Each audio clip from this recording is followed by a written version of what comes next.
Madame, Monsieur, bonsoir. Notre rendez-vous d'information avec un léger retard. Cela vous a permis de suivre le match de qualification du Maroc face à la Libye pour la finale du CHAN 2018. Nous en parlerons tout à l'heure. À présent, les principaux titres du journal. Son Altesse Royale, la Princesse Laila Meriem, présidente de l'Observatoire national des droits de l'enfant, a présidé au centre de santé unité d'accouchement Zarqtouni Messira à Marrakech l'opération de vaccination et la cérémonie de présentation du bilan de 30 années d'action au service du droit de l'enfant à la vaccination.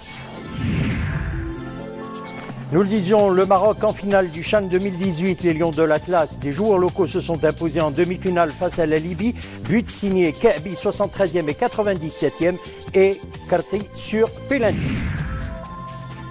Et puis nous parlerons tourisme de montagne. En fin de journal, nous irons au lac Agelman, c'est dans la province de Middels, un site très fréquenté en cette période de vacances malgré le froid. Les paysages donc attirent également de nombreux touristes étrangers. Retenons tout d'abord ce message de félicitations adressé par Sa Majesté le roi Mohammed VI au président de la République de Nauru, Monsieur Baron Waka, à l'occasion de la fête nationale de son pays.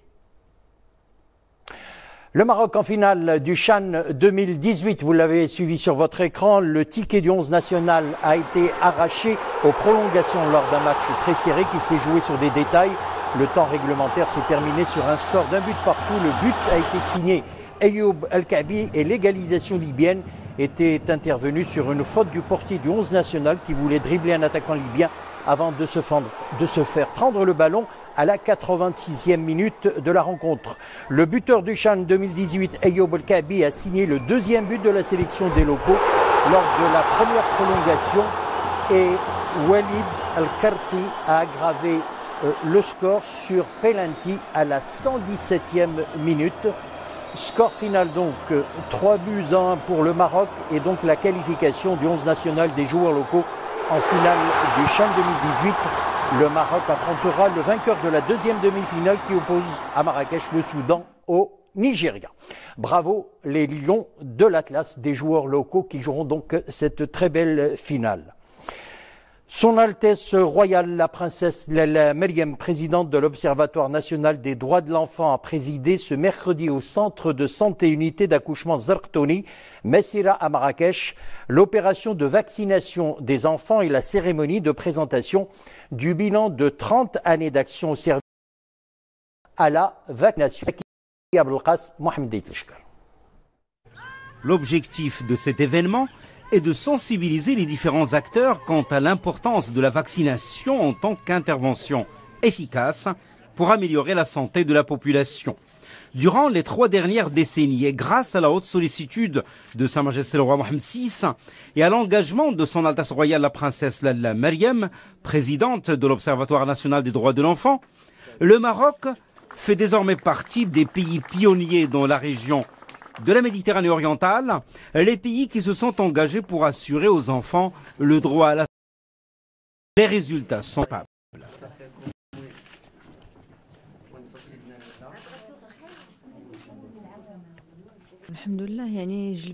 La vaccination donne d'excellents résultats. Elle est gratuite et les enfants sont immunisés contre de nombreuses maladies infantiles. Même quand un enfant tombe malade, atteint de rougeole ou de rubéole, grâce à l'immunisation préalable, la maladie n'est jamais grave comme autrefois. Elle est très atténuée.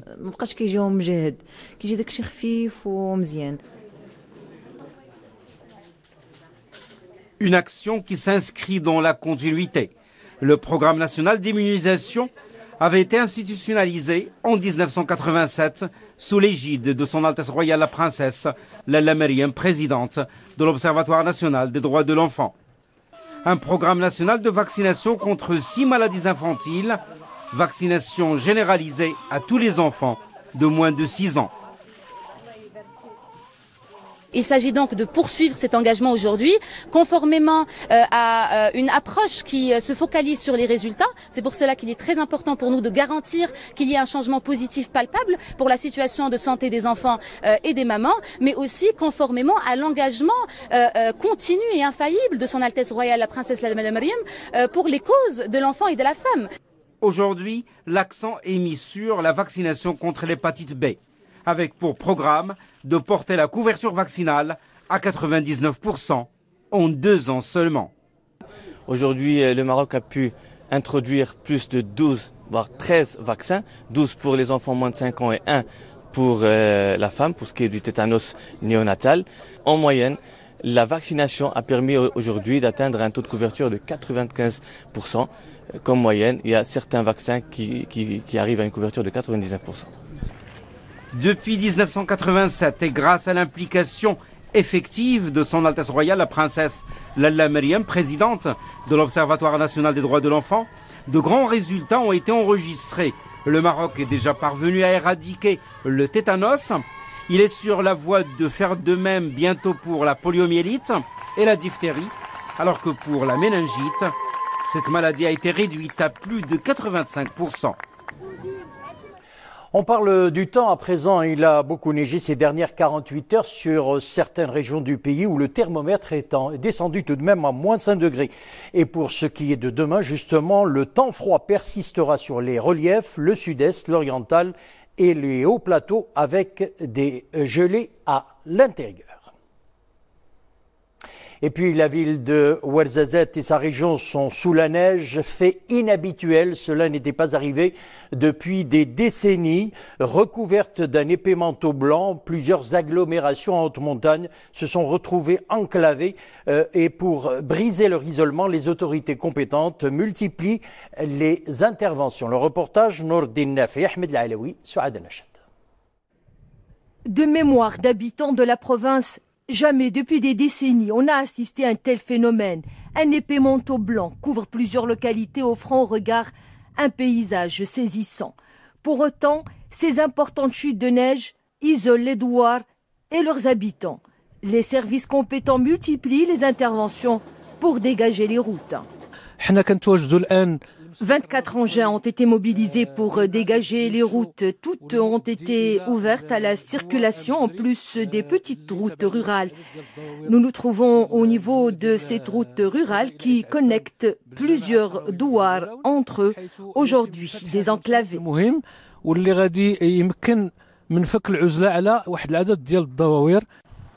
Douar Timzit, commune territoriale recette. Une ambulance évacue d'urgence une femme sur le point d'accoucher et présentant des complications.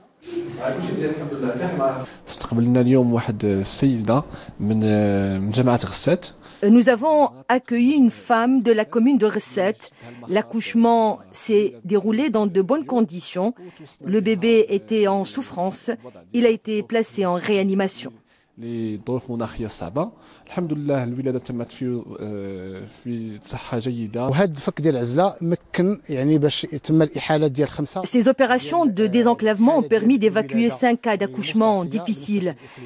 Ces cas ont été pris en charge au sein de la maternité. Une césarienne a été effectuée avec succès.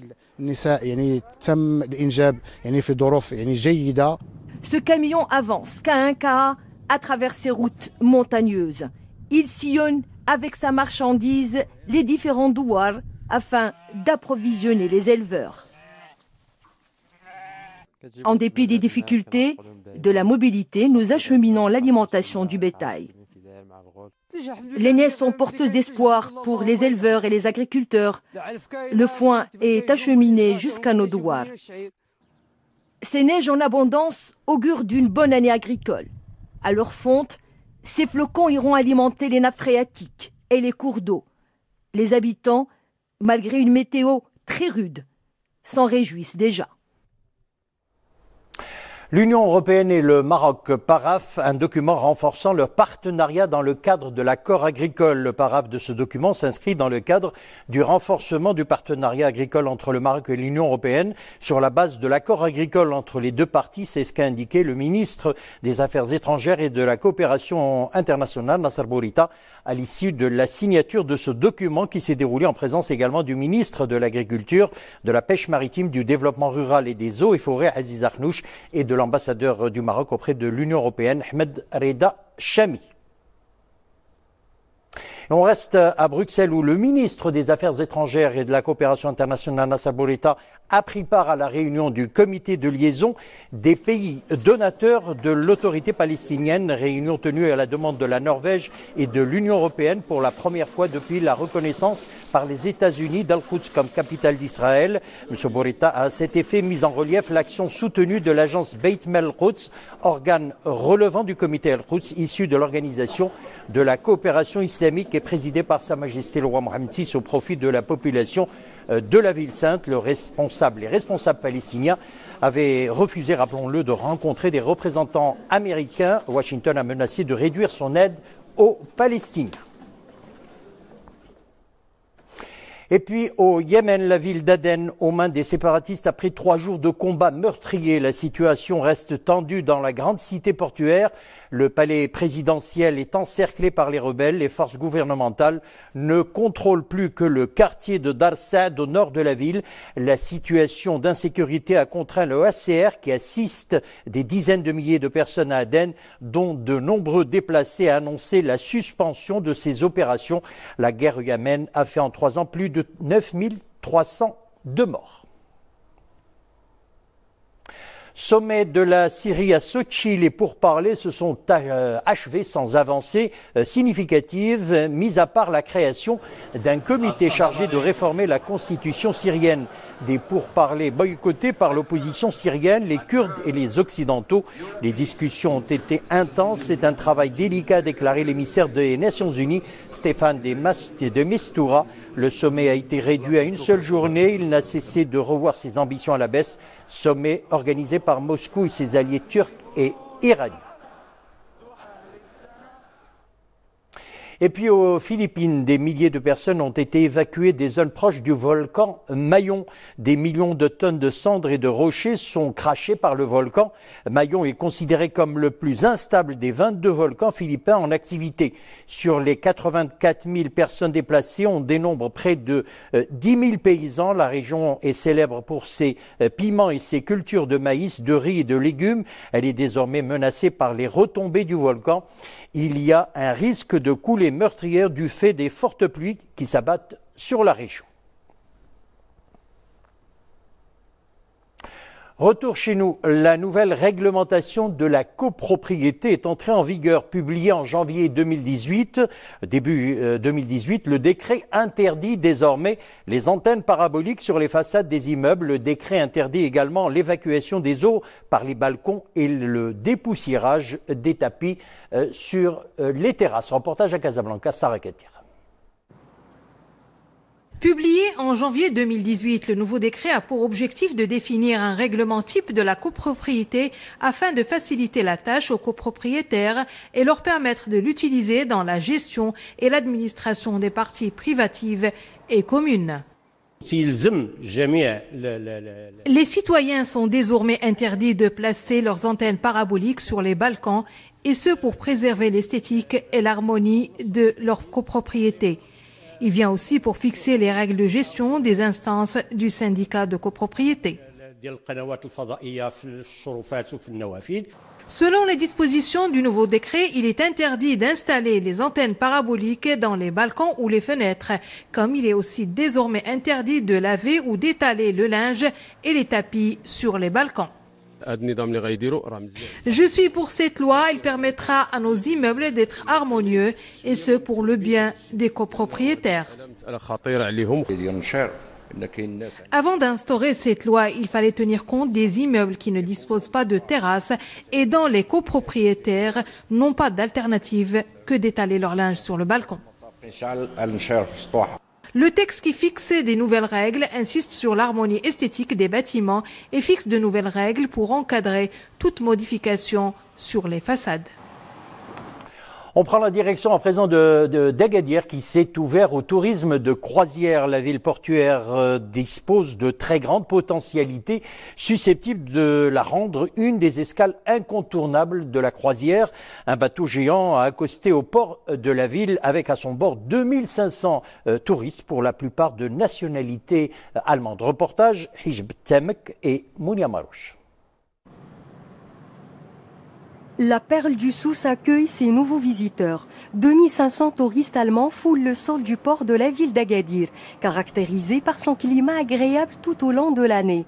Ces croisiéristes sont séduits par son climat tempéré, même en hiver. C'est ma deuxième visite à Agadir après celle de 1995. Nous allons visiter le souk et le centre-ville. J'apprécie énormément cette ville. C'est pourquoi je suis là aujourd'hui. C'est une destination très attractive. Le climat est différent de celui de mon pays. Ici, il fait beau, même si aujourd'hui, il y a un peu de brouillard. Le secteur des croisières est un levier important pour l'activité économique régionale, une niche susceptible de booster des activités touristiques. Les professionnels diversifient l'offre pour être au diapason d'une clientèle de plus en plus exigeante. Ces touristes ont visité l'ancienne Médina, le marché, le centre-ville et la région avoisinante avant de rentrer au port. Un tourisme a du mal à prendre sa vitesse de croisière. Selon l'Agence nationale des ports, le taux de tourisme de croisière est en baisse. Sauf que le port d'Agadir constitue l'exception avec un taux de plus de 52%. Et en parlant toujours de tourisme, en cette période de vacances, vous êtes nombreux à avoir pris la direction de la montagne comme destination. Nous allons dans la province de Midelt, plus exactement au lac d'Egelmen, un site très fréquenté par les nationaux, mais également par les touristes étrangers à la recherche de dépaysement. Reportage Ahmed Fadeli et Nisrine Aouzdar. Nous sommes dans le lac d'Egelmen, à 90 km de la province de Midelt. En ces vacances hivernales, ce site touristique attire les amoureux de la nature. C'est le cas de ces jeunes étudiants de Casablanca. Impatients de profiter de la sérénité que procure ce lieu, ils s'empressent dès leur arrivée de planter leur tente. Les tâches sont réparties dans une ambiance bon enfant. Je suis venu avec mes amis pour profiter du calme qui règne ici. On passe de très bons moments malgré la baisse des températures. On s'amuse et on s'entraide surtout.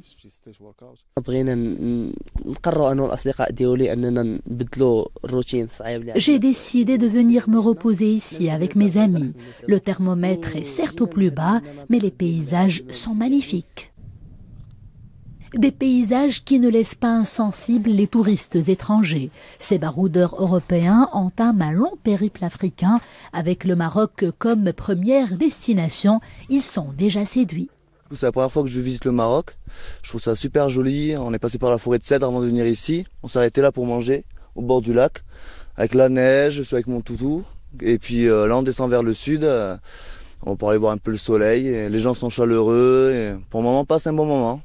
Donc voilà, on verra comment ça va se finir tout ce voyage, c'est que le début, donc on espère que ça va continuer dans cette ligne-là. Je suis ici depuis 3 semaines, c'est un très bel endroit. Il y a beaucoup de vent, mais je savoure pleinement mon voyage. Les habitants sont en plus aimables et hospitaliers. Située au cœur du Moyen Atlas, la province de Midelt demeure une destination prisée par les touristes. Le dépaysement y est garanti. Et pour refermer notre édition et pour le plaisir des yeux, nous revenons sur la qualification du Maroc face à la Libye pour la finale du CHAN 2018. Le ticket du 11 national a été arraché aux prolongations d'un match très serré. Le premier but a été signé Ayoub El-Kaabi et l'égalisation libyenne est intervenue sur une faute du portier du 11 national qui voulait dribbler un attaquant libyen. Le buteur du CHAN 2018, Ayoub El-Kaabi, a signé le deuxième but de la sélection des locaux lors de la première prolongation et Walid Kalti a aggravé le score sur penalty à la 117e minute. Score final donc 3-1 pour le Maroc et donc la qualification du 11 national des locaux en finale du CHAN 2018.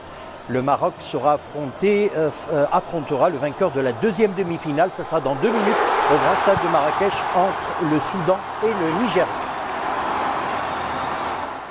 Voilà, bravo encore une fois notre équipe nationale et j'espère que le trophée restera au Maroc. Voilà, point final à cette édition. Merci de l'avoir suivi. Le retour de l'information sur Lula, 20h30. Une excellente soirée, à demain.